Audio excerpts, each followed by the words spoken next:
Você está sintonizado no programa Agenda Econômica, que hoje está entrevistando o Dr. Everardo Maciel, ex-secretário da Receita Federal e consultor tributário. Ele é o relator da comissão convocada pelo Senado Federal para apresentar uma nova proposta de pacto federativo.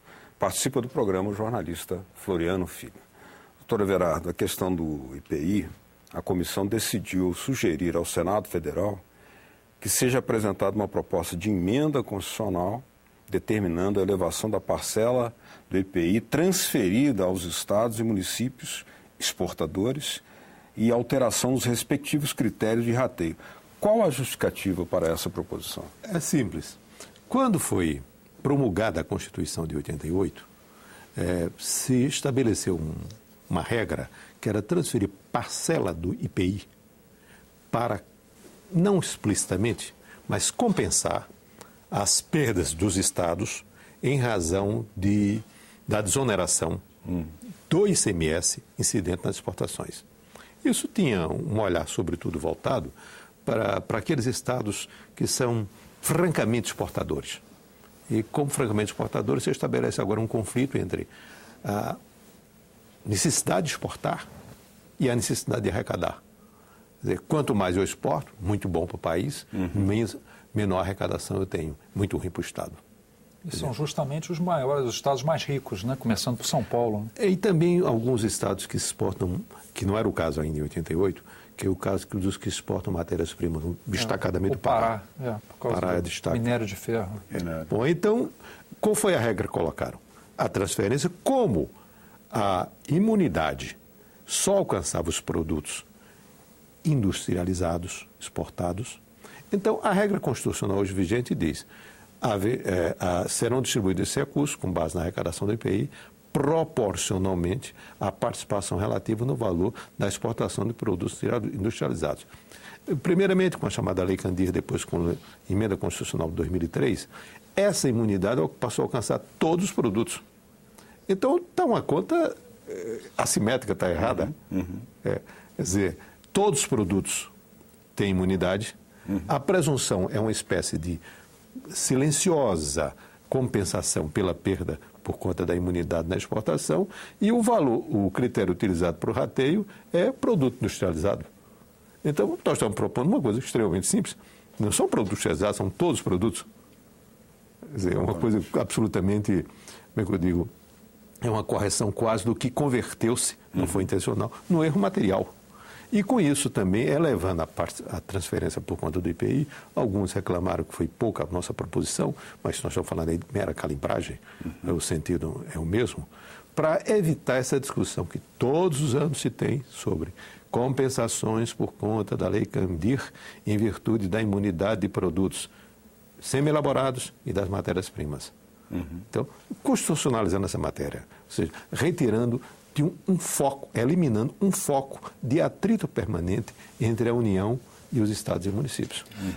Talvez fosse interessante também o senhor explicar para os telespectadores como é que é formado o Fundo de Participação dos Estados e o que a comissão da qual o senhor participou está propondo em termos de mudança no sentido de tentar equilibrar, harmonizar esse jogo. Bom, veja bem, esse é o fundo do IPI. Não é o Fundo de Participação dos Estados. No Fundo de Participação dos Estados, ele é abastecido, digamos assim, com a arrecadação, com o produto da arrecadação do IPI também, agora pela segunda vez, e, sobretudo, que é muito maior do que o do IPI, do imposto de renda. Então, parcela do imposto de renda, quase a metade da arrecadação do imposto de renda, se destina aos fundos de participação dos estados, dos municípios e dos fundos regionais. Do IPI, mais do que isso, porque inclui também a parcela destinada a essa compensação que eu mencionei, que é o chamado fundo do IPI. Bom, sobre o Fundo de Participação dos Estados, o Supremo disse: a regra vigente é inconstitucional. E é inconstitucional por uma razão muito simples. Os critérios que são estabelecidos são critérios fixos. A Constituição diz: objetivando a promoção do equilíbrio socioeconômico dos Estados, entre os Estados. Ora, é impossível um critério fixo promover o equilíbrio, porque o equilíbrio, por definição, é dinâmico. Claro. Antes desta regra, que foi feita meio no improviso, uma regra visivelmente casuística, feita em 1989, a Lei Complementar 62 de dezembro de 89, completamente arbitrária, completamente casuística, feita assim a sorrelfa, na calada da noite. Então, essa lei substituiu os critérios anteriores, que eram critérios muito razoáveis pelo menos para a época, que era adotar proporcionalmente à população e inversamente proporcional à renda per capita, que era o estava estabelecido no Código Tributário Nacional. Hoje teria algumas ponderações a fazer em relação a isso, mas à época era o que melhor existia. Não existia tecnicamente nada mais qualificado que isso. Também considerava uma pequena expressão ponderativa, que era a área territorial dos estados, que tinha um olhar, sobretudo, para os estados da região norte, devido ao seu tamanho em termos de território. Bom, então o Supremo disse que era isso. Aí, o que é que nós estamos propondo? Ora, nós vimos o seguinte: a regra é inconstitucional, a regra é ruim, ela existe. Está valendo. Isso é sua excelência o fato. Quer dizer, eu não posso comunicar agora e dizer o seguinte: olha, esta regra é inconstitucional, é ruim, e o senhor fica comunicado que o senhor vai ter uma perda de arrecadação de 40%. Porque isso não existe. Então, o que é que nós propusemos? Uma regra de transição lenta, tomando como parâmetro, em termos reais, aquilo que foi distribuído no exercício de 2002. Dividiu em duas etapas. Duas parcelas. Uma parcela que reproduz isso. 2002 ou 2012? 2012, me perdoe. Que já está hoje. 2012, desculpe. Em 2012. A gente sempre tem uma tendência a tentar diminuir voltar no o tempo. passado. 2012, portanto. E, portanto, no que houver de crescimento da arrecadação, então utilizar um critério que é aproximado àquele que existia no Código Tributário Nacional. Ou seja, proporcional à população e inversamente proporcional ao PIB, Produto Interno Bruto per capita. Per capita.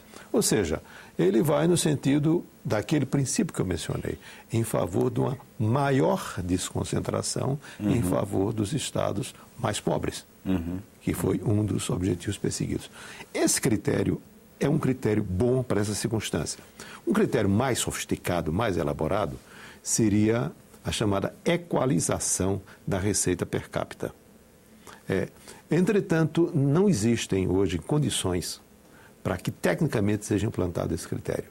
Então, quase como uma norma programática, apenas indicativa, nós dissemos que deveriam ser buscadas condições técnicas para que, a partir de 2018, pudesse ser implantado um regime fundado na equalização da receita per capita, isto é, fazer com que a receita de cada estado, por habitante, fique aproximadamente igual. Quer dizer, é um critério, como é que eu diria, diretamente mais redistributivo do que esse outro. Mas hoje, por razões técnicas, isso não é possível ocorrer. Por quê?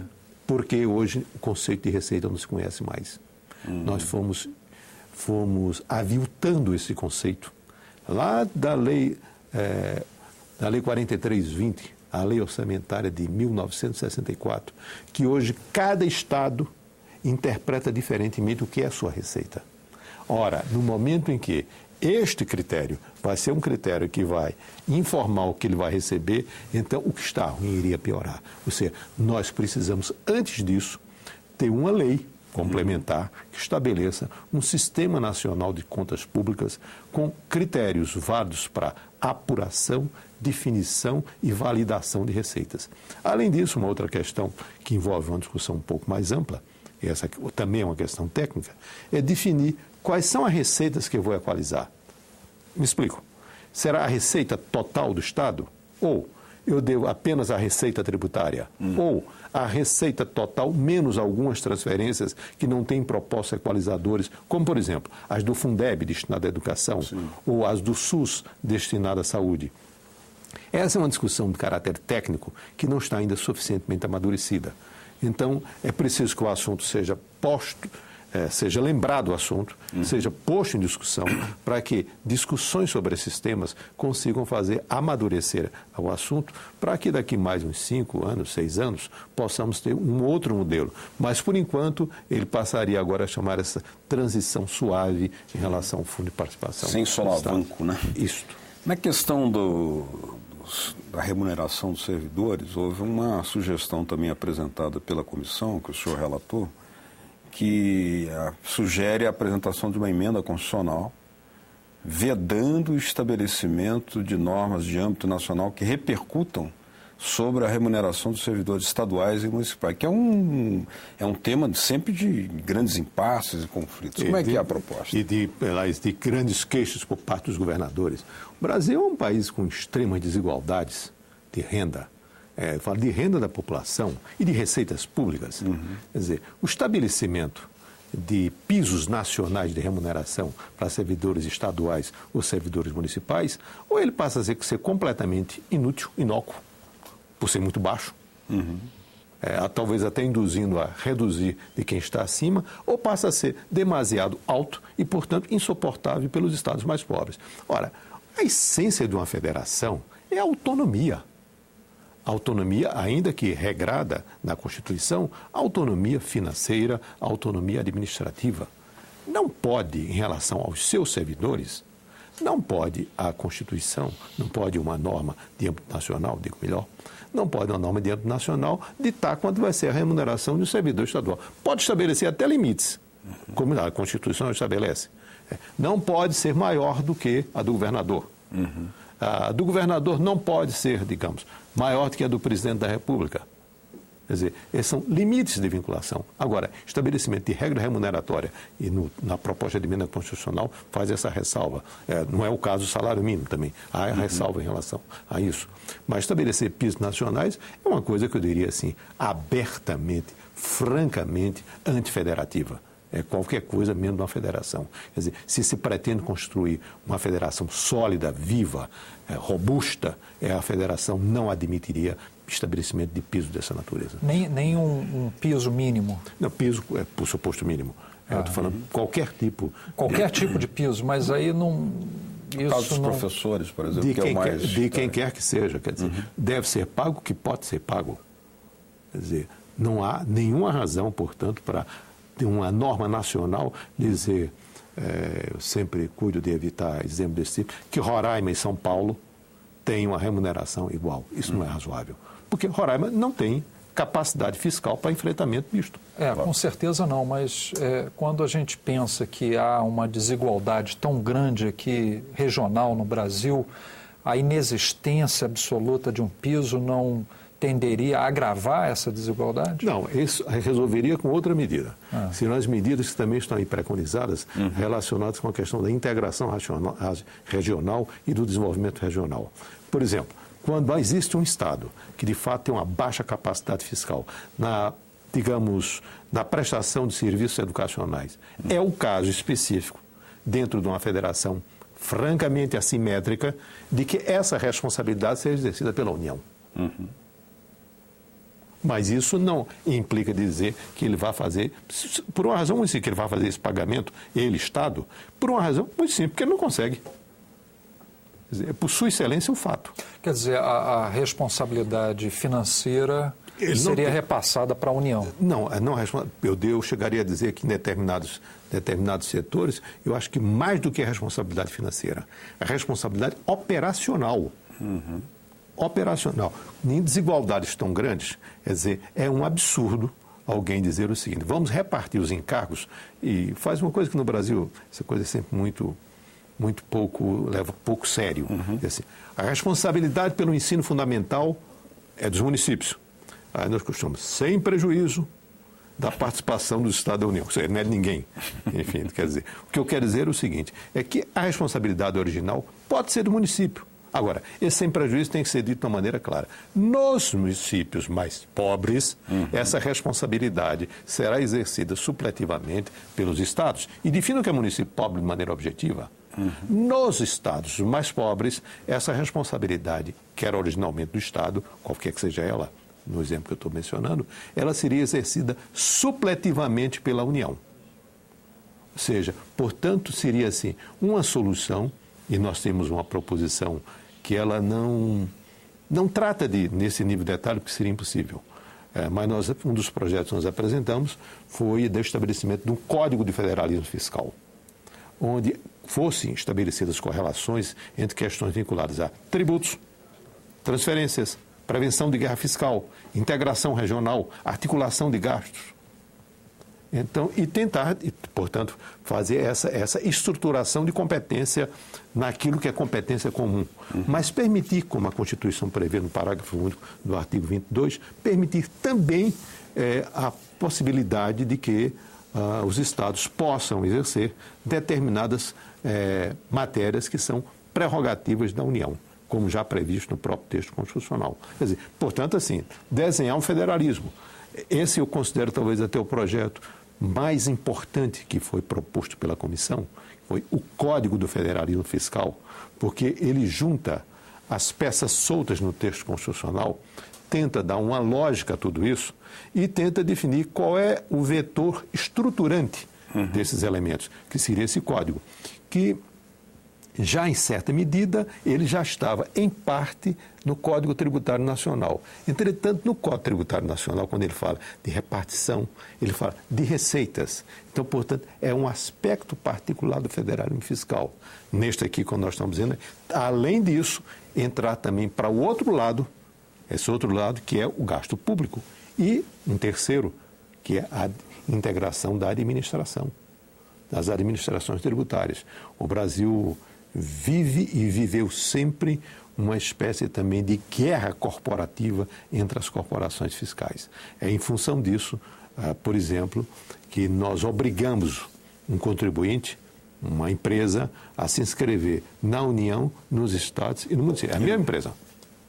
É a mesma coisa. Ou seja, eu tenho que dizer o seguinte, quer dizer, a identidade dela é única. A identidade dela é um elemento ontológico, é da empresa. A empresa é uma empresa. Ela não pode ser uma empresa para a União, uma empresa para o Estado, uma empresa para o município. Entretanto, as brigas corporativas, tão antigas quanto a nossa federação, diz não. Ele tem que comparecer perante a União, perante o Estado, perante o município e dizer a mesma coisa. Quase que um gesto heróico, né? Das empresárias. Eu não consegui conferir isto, mas tomei conhecimento que em Portugal foi editada uma lei que eu achei muito interessante. Bom, se não foi editada em Portugal, eu não conferi esse fato, mas seria uma boa ideia, assim, estabelecendo como abuso de autoridade quando o Estado pede ao cidadão ou à empresa uma informação que ele já dispõe. Caramba!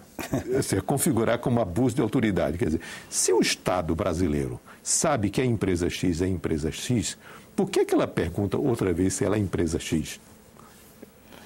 No próximo bloco, nós vamos ver aqui no programa Agenda Econômica como é que ficam os novos critérios de rateio do ICMS, a questão dos juros dentro dessa visão do novo Pacto Federativo e também até onde vai o trabalho dessa comissão e onde começa o trabalho do legislador.